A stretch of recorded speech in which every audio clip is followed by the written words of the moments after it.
जो चोर लुटेरों के पैसे विदेशी बैंकों में जमा है ना, उतने भी हम रुपये ले आए ना, तो भी हिंदुस्तान के एक एक गरीब आदमी को मुफ्त में 15-20 लाख रुपए यूं ही मिल जाए।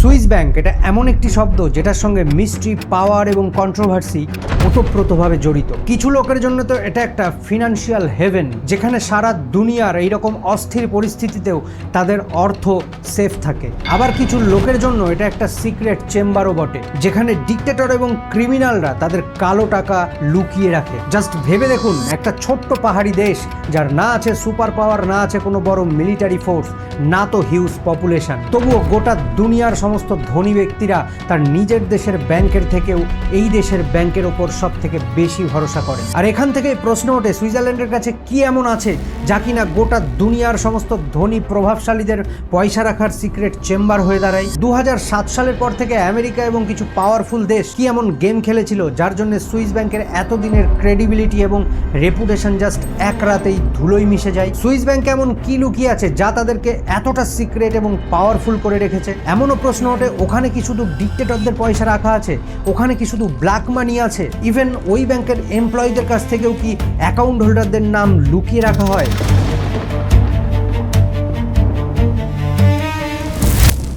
আজকের এই স্পেশাল এপিসোডের আইডিয়া কিন্তু আমার কোনো কমেন্ট সেকশন থেকে আসেনি। আমাদেরই এক সিনিয়র সাবস্ক্রাইবার, জানি না কোথা থেকে, আমার পার্সোনাল হোয়াটসঅ্যাপ নম্বর জোগাড় করে এই মেসেজটি সেন্ড করেছে। এখানে তিনি সুইস ব্যাংকের ইন ডিটেলস অ্যানালিসিস এবং কিছু পলিটিক্যাল প্রতিশ্রুতির কথাও আমাকে তুলে ধরতে বলেছেন। আপনার এই সচেতনতাকে আমাদের চ্যানেলের পক্ষ থেকে কুর্নিশ জানাই। আর আপনাকে বলছি, আপনার মনেও যদি এরকম কোনো টপিক থেকে থাকে যেটা নিয়ে আপনি ইন ডিটেল ভিডিও চান, তাহলে অবশ্যই তা কমেন্ট বক্সে জানাতে পারেন। আর হ্যাঁ, এরকম রিসার্চ বেসড ভিডিওর নোটিফিকেশন পেতে আমাদের চ্যানেলটিকে সাবস্ক্রাইব করে রাখতে পারেন। বাই দ্য ওয়ে, এই ধরনের ভিডিওর সোর্স মেটেরিয়াল এবং রেগুলার আপডেট আমি আমার হোয়াটসঅ্যাপ চ্যানেলেও দিয়ে থাকি, লিংক ডেসক্রিপশনে দেওয়া আছে, চাইলে জয়েনও করতে পারেন। যাই হোক, এবার মূল টপিকে ফেরা যাক। Swiss banks. Swiss bank Swiss bank. Swiss bank. Swiss bank. Swiss bank में अकाउंट खुल गए।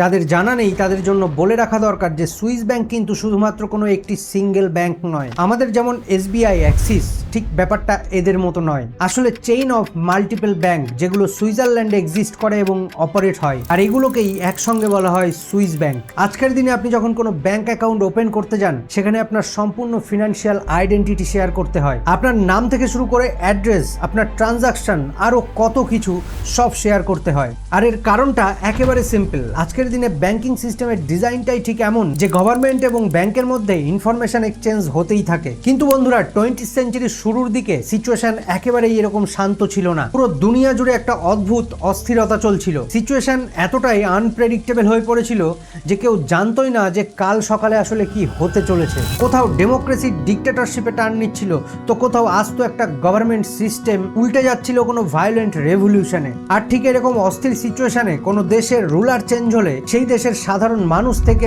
বিজনেসম্যানদের মাথায় চিন্তা বাঁধতে শুরু করে। এক তো রুলার এসে তাদের জমানো প্রপার্টি সিজ না করে দেয়, 2 ব্যাংক অ্যাকাউন্ট রাতারাতি ফ্রিজ না করে দেয়, আর 3 তাদের ফিনান্সিয়াল হিস্ট্রি এবং ব্যাংকিং রেকর্ড বের করে তাদেরকে পলিটিক্যাল টার্গেট না করা হয়। আর এই সমস্ত প্রশ্নগুলোর উত্তর আসলে ধীরে ধীরে সুইস ব্যাংক তৈরি করে। আর এখান থেকে একটা প্রশ্ন আপনার মনে নিশ্চয়ই আসবে, আর তা হলো রিচ বিজনেসম্যানরা সেই সময় কেন শুধুমাত্র সুইস ব্যাংকই বেছে নিচ্ছিল তাদের পয়সাকে সেফলি রাখার জন্য? সুইস ব্যাংক কি অফার করছিল যা সেই সময়ের অন্য ব্যাংকগুলো অফার করতে পারছিল না? আর এটা বোঝার জন্য আমাদের কিছুটা পিছিয়ে যেতে হবে। 11ই নভেম্বর 1918 সবে সবে ফার্স্ট ওয়ার্ল্ড ওয়ার শেষ হয়েছে। মোটামুটি 1.5 কোটির বেশি মানুষের মৃত্যু হয়েছে। অটোমান থেকে অস্ট্রিয়া, জার্মান থেকে রাশিয়া এম্পায়ার সম্পূর্ণ ধ্বংস হয়ে গেছে। সম্পূর্ণ ইকোনমিক সিস্টেম কোলাপস করে গেছে। আর এইরকম সিচুয়েশনে গভর্নমেন্ট আসলে ডেসপারেট হয়ে পড়ে। চিন্তা হতে থাকে আবার সবকিছু নতুন করে গড়ে তুলতে পয়সা আসলে কোথা থেকে পাওয়া যাবে। আর ডেসপারেট গভর্নমেন্টের সবার আগে চোখ পড়ে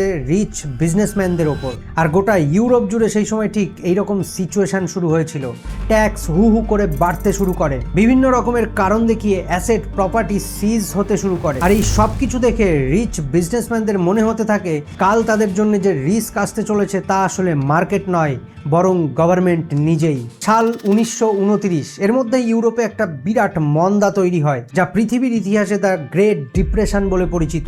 এটা এমন একটা ফিনান্সিয়াল ক্র্যাশ ছিল যার জন্য আমেরিকার 25% মানুষ বেকার হয়ে পড়ে, কলকারখানা বন্ধ হয়ে যায়, ইন্টারন্যাশনাল বিজনেস 70% কমে যায়, লক্ষ লক্ষ মানুষ গৃহহীন হয়ে পড়ে, খাবারের জন্য তাদেরকে লাইনে দাঁড়াতে হয়। সাল 1933, জার্মানিতে হিটলার ক্ষমতায় আসে, সাথে সাথেই পলিটিক্যাল পারসিকিউশন বেড়ে যায়, রিচ বিজনেসম্যানদের টার্গেট করা শুরু হয়, তাদের প্রপার্টি কনফিক্সেট হতে শুরু করে, বিজনেস সিজ হতে থাকে এবং তাদের মনে হয় যে তাদের পয়সা এমন জায়গায় সিকিওর করতে হবে যে যেখানে কোনো পলিটিক্যাল ক্যাওয়াস নেই। আর এখান থেকেই আসলে তারা সুইস ব্যাংক বেছে নেয়। বাকি ব্যাংকের মতো সুইস ব্যাংক কিন্তু কখনোই বলেনি যে তারা অন্য ব্যাংকের থেকে অনেক বেশি ইন্টারেস্ট দেবে, বরং তারা কাস্টমারদের এটা বলেছিল যে তারা তাদের পয়সাকে পলিটিক্যাল ক্যাওয়াস থেকে সেভ করবে। আর এই প্রমিসকেই 1934 সালে লিগালাইজ করে দেওয়া হয়েছিল, যেটাকে ফেডারেল ব্যাংকিং অ্যাক্ট বলা হয়। এই 1934 অ্যাক্টের আর্টিকেল 47-এ বলা হয়েছে যে যদি ব্যাংকের কোনো এমপ্লয়ি কোনো ক্লায়েন্টের কনফিডেন্সিয়াল